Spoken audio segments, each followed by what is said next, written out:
90.8 FM, आपकी अपनी आवाज और मैं हूं आपके साथ आपकी अपनी आरजे कल्पना। शो है एक मुलाकात, जहां आज हमारे खास मेहमान हैं परवेज अशरफ खान जी, जिलाध्यक्ष भारतीय जनता पार्टी अल्पसंख्यक मोर्चा महानगर ग्वालियर, अध्यक्ष सचना social justice development association Gwalior. Sir, बहुत बहुत स्वागत है आपका गूंज में।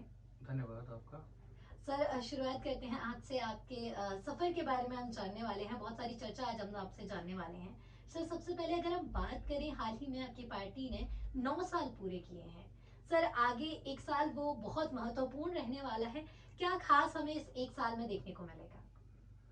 देखिए, आपको खास तो पिछले 9 साल से लगातार देखने को मिल ही रहा है जी। और इसी को लगातार करते हुए हम कंटिन्यू करेंगे। एक साल में बहुत कुछ अच्छी खबरें आपको सुनने को मिलने वाली हैं, ऐसा हम सब लोग उम्मीद करते हैं। जी। मोदी जी ने लगातार 9 साल देश सेवा को समर्पित किए हैं और जो जिस तरह से 9 साल बिताए हैं मोदी जी ने देश की सेवा करते हुए और जनसेवा का कार्य करते हुए, इसको परिणति पे पहुंचाते हुए हम 10वें साल में बहुत कुछ जनहितैषी योजनाओं को अमल में लाने वाले हैं और इसका इम्पैक्ट आपको आने वाले एक साल में दिखेगा। जी। तो बदलते टाइम के साथ बहुत सारी चीजें बदल रही हैं, साथ ही हमारा देश प्रगति के पथ पर चल रहा है, तो आइए उसी में साथ मिलाते जाते हैं, आगे बढ़ते जाते हैं। सर, अगर हम बात करें आपकी अल्पसंख्यक मोर्चे के जिलाध्यक्ष हैं सर, आप क्या दायित्व सर आपके इस नाते हैं? देखिए, भारतीय जनता पार्टी में अल्पसंख्यक मोर्चा की जिलाध्यक्ष की जिम्मेदारी मुझे 2017 से पार्टी ने दे रखी है। जी। पार्टी अल्पसंख्यक और बहुसंख्यक में कोई भेद नहीं करती, मगर चूंकि हम एक राजनीतिक दल हैं, एक राजनीतिक दल होने के नाते हमें वो सारे काम करने पड़ते हैं जो दूसरा दल करता है। हम राजनीतिक दल में और हमारे जो विपक्षी राजनीतिक दल हैं वो भी अल्पसंख्यक राजनीति करते हैं। अल्पसंख्यक राजनीति करते हैं, उन्होंने अल्पसंख्यक प्रकोष्ठ बना रखा है। उसके जवाब में भारतीय जनता पार्टी ने अल्पसंख्यक मोर्चा का गठन किया। अल्पसंख्यक मोर्चा के गठन करने के बाद भारतीय जनता पार्टी में मुझे जिलाध्यक्ष महानगर ग्वालियर की जिम्मेदारी दी है और मेरा जो दायित्व है वो अल्पसंख्यक वर्ग को भारतीय जनता पार्टी की लोकहितकारी योजनाओं का लाभ पूरी तरह मिले जी। और भारतीय जनता पार्टी की रीति नीति से अल्पसंख्यक समाज के कार्यकर्ता और युवा जुड़े, इसके लिए पार्टी ने मुझे दायित्व प्रदान किया है। जी। मैंने आपको जैसा बताया कि ये जरूरी भाजपा अल्पसंख्यक और बहुसंख्यक की राजनीति नहीं करती जी। भाई, जैसे आपने देखा होगा कि अगर सामने वाली फौज पर ऊंट टुकड़ी है तो हमें भी एक ऊंट टुकड़ी बनानी पड़ती है। घुड़सवार दस्ते के लिए घुड़सवार दस्ता रखना पड़ता है। इसी तरह अल्पसंख्यक प्रकोष्ठ के जवाब में भारतीय जनता पार्टी को अल्पसंख्यक मोर्चा बनाया और चलाना पड़ता है। इसका महत्वपूर्ण जो काम है और जरूरी काम है वो है अल्पसंख्यक वर्ग में भारतीय जनता पार्टी की रीति नीति को पहुंचाना। जी। तो सर, सभी तक सर पार्टी की योजनाएं पहुंचा रहे हैं और ऐसे आगे सर काम करते रहें, इसी चीजों को आगे बढ़ाते रहें, समाज में अपनी भूमिका निभा रहे हैं सर, राजनीति क्षेत्र में सक्रिय रहने के साथ ही। सर, बात करें सचना एनजीओ की, जिससे आप जुड़े हुए हैं, अध्यक्ष हैं जिसके आप, social justice development association Gwalior के। सर, बात करें इस एनजीओ की, कैसे आपके मन में इस एनजीओ को स्टार्ट करने का विचार आया, साथ ही ये एनजीओ काम कैसे करता है? देखिए, हम लोग जिस समाज में रहते हैं, शासन अपने स्तर पर जो काम करता है जी। उसके अलावा भी हमारी नैतिक और दायित्व बनता है कि हम अपने समाज के लिए कुछ दें। जी। तो हम चूंकि राजनीतिक दल के कार्यकर्ता हैं, शासन की योजनाओं को तो कार्यान्वित कराते ही हैं, मगर कई जगह ऐसी जरूरतें पेश आती थी जहाँ शासन के साथ साथ हमें व्यक्तिगत रूप से भी मदद करने की जरूरतें पड़ती हैं। जैसे हॉस्पिटल में कोई अचानक से आ गया और उसे अचानक से रक्त की जरूरत पड़ रही है, या उसको दवाओं की जरूरत है, या उसके पास कभी भोजन की व्यवस्था नहीं है, तो उसको पूरा करने के लिए हमारे पास, चूंकि हम राजनीतिक दल के कार्यकर्ता हैं, तो इस तरह की सामाजिक चीजों भी सामने आती थी। तो पूरा करने के लिए हम लोगों ने एक छोटा सा 7 लोगों के साथ शुरू किया था समूह, जिसमें हम लोगों ने तय किया कि हम लोग महीने का एक जो फिक्स अमाउंट है वो लोग रखेंगे और इस तरह के जरूरतमंद लोगों तक पहुंचाएंगे। और इसका मकसद केवल समाज के वंचित और शोषित वर्ग और जरूरतमंद को उसकी जरूरत की चीजें पहुंचाना है।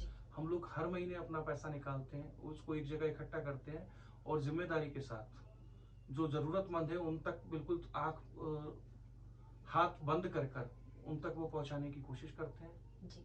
और एक अच्छी सोच के साथ जब आप शुरुआत करते हैं ना, तो वाकई में वो समाज के हर उस लोग तक पहुंचती है आपकी मदद जिन लोगों को उस चीज की जरूरत होती है। और सर, इस काम में महत्वपूर्ण और सक्रिय भागीदारी निभा रहे हैं, ये सबसे बड़ी बात है। साथ ही सर अगर हम बात करें, आप जैसे राजनीति के क्षेत्र में सक्रिय हैं, जी। आने वाले समय में युवा भी राजनीति में कहीं ना कहीं अपना स्थान देखते हैं। बात करें अगर युवाओं की, तो सर वो करियर भी देखते हैं या फिर सामाजिक सेवा के भी भाव से आना चाहते हैं। ऐसे में आप युवाओं को क्या कहना चाहेंगे? देखिए, राजनीति सामाजिक सेवा के लिए बहुत अच्छा माध्यम है। जी। और हम उस देश में निवास करते हैं जो लोकतंत्र में विश्वास रखता है। बिल्कुल। हमारा देश लोकतंत्र से चलता है, और लोकतंत्र में सत्ता पाने का या सत्ता के माध्यम से सेवा करने का माध्यम राजनीति होता है। जी। अगर हम राजनीति से दूर रहेंगे तो हम कभी भी अपनी योजनाओं को या अपनी इच्छाओं को जन सामान्य तक नहीं पहुंचा पाएंगे।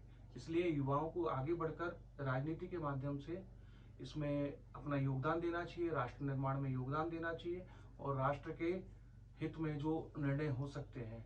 अब चूंकि युवा अच्छे युवा आएंगे तो अच्छी सोच के साथ आएंगे, तो अच्छी उनके साथ पॉलिसी होंगी, और जब अच्छी पॉलिसी होंगी तो देश अच्छे रास्ते पर बढ़ेगा, और जो हम सबका परम लक्ष्य है। जी। तो यथा दृष्टि तथा सृष्टि जैसी आपकी सोच होगी, दुनिया वैसी होगी। तो आप जिस सोच के साथ आगे आएंगे, उसी सोच को, उसी को साकार होते हुए अपने आसपास देख पाएंगे। सर हम बात करें, आज हमने आपसे कई मुद्दों पे बात की। अगर हम आपकी बात करें सर, कोई ना कोई कहीं ना कहीं से शुरुआत करता है। हर इंसान का सर अपना संघर्ष होता है, कहीं ना कहीं से वो शुरुआत करता है। मैं आपसे जानना चाहूंगी सर, राजनीति के क्षेत्र में आपकी शुरुआत कैसे हुई? देखिए, मैंने बताया, क्योंकि जब जिस इंसान का जैसा स्वभाव होता है, जो व्यक्ति जैसा स्वभाव का होता है, वो उस तरफ सोचता है। जी। तो बचपन से रुचि थी सामाजिक क्षेत्रों में कार्य करने की। तो स्कूल के समय भी विद्यार्थी परिषद, अखिल भारतीय विद्यार्थी परिषद से जुड़ा हुआ, उनके संग काम किया।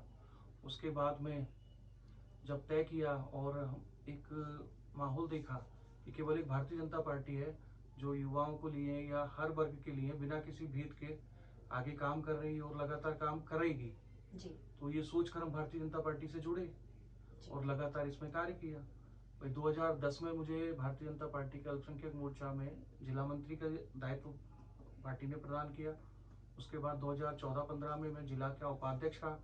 उसके बाद 2017 में मुझे फिर से पार्टी ने जिम्मेदारी बढ़ाकर अध्यक्ष बनाया, जी।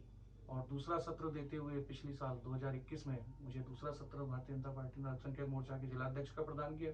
इसके लिए मैं पार्टी के वरिष्ठ नेतृत्व का आभार भी व्यक्त करता हूँ कि उन्होंने मुझ में विश्वास व्यक्त किया। और सर ने विद्यार्थी जीवन से शुरुआत की अपना, और आज सर यहाँ पर हमारे साथ हैं जिलाध्यक्ष के रूप में। सर एक लंबी जर्नी सर ने तय की है, और जहाँ पे जो लोग सोचते हैं कि इस क्षेत्र में संघर्ष नहीं होता, उन्हें सोचना चाहिए। सर ने अपने विद्यार्थी जीवन से शुरुआत की और धीरे धीरे छोटे पदों पर रहते हुए वो बढ़कर आज इस मुकाम पर पहुंचे हैं कि आज आपसे और हमसे अपनी बात साझा कर रहे हैं। सर आज हमने आपसे बहुत सारी बातें जानी, आपके संघर्ष को जाना, आपके सफर को जाना। सर अब बात करें, आप जाते जाते ग्वालियर वासियों को क्या कहना चाहेंगे? ग्वालियर वासियों और बल्कि सारे देशवासियों के लिए एक ही संदेश है जी। कि हम सबको भारत को परम वैभव पर पहुंचाने के लिए, हमारे राष्ट्र के वैभव को बढ़ाने के लिए अपना योगदान देना चाहिए। हम छोटे छोटे योगदान देते हुए अपने राष्ट्र की प्रगति में सहायक सिद्ध हो सकते हैं। जी। हम उन छोटे छोटे कामों को करें जो हमारे राष्ट्र को आगे बढ़ाएंगे। हमारे देश की धमक और चमक पूरा विश्व देख रहा है, और ये लगातार बढ़ती रहे, बस यही कामना मैं करता हूँ। और भारत विश्व गुरु बनने की राह पर अग्रसर है, तो आप भी इस राह का साथी बनिए और आगे बढ़ते जाइए। याद रखिए, वोट जरूर करें, किसी भी राजनीतिक दल को आप चुने, लेकिन वोट जरूर करें। तो सामाजिक बतौर समाज में अपनी भूमिका निभाएं। और आज सर के साथ हमने इतनी सारी बात की, सर की पार्टी को करीब से जाना, सर के बारे में जाना, साथ ही भारतीय जनता पार्टी में उनके दायित्वों को जाना। सर आपका बहुत बहुत धन्यवाद, बहुत बहुत आभार अपना अमूल्य समय हमें देने के लिए। Thank you so much sir.